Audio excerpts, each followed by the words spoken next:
To recall that earlier today, the atmosphere was charged as speculations were high regarding the Supreme Court judgment against Sim Fubara as filed by Tonye Cole, the APC governorship candidate. Yes, the Supreme Court finally made a verdict as we'll be unveiling in this video today. Hello everyone, welcome back to Think Tank TV. Today we delve into a pressing matter involving Rivers State's political landscape.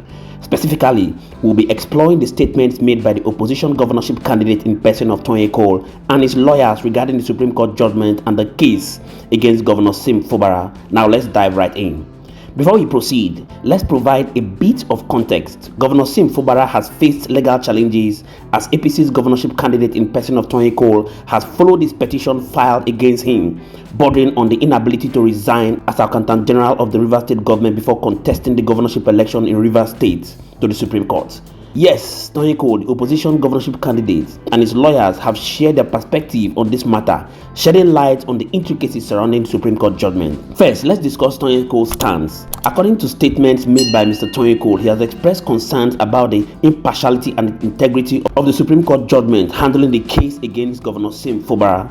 Cole urges that a fair and unbiased judiciary is crucial for the democratic process and calls for a transparent investigation into these allegations.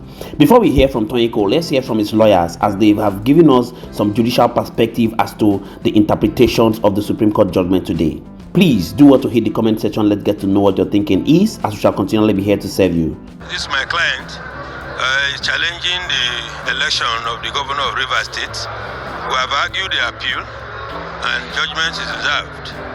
We are waiting for the judgments and I believe that they will do the best. Okay, one of the grounds was that the governor did not resign from this office as the AG. Yes.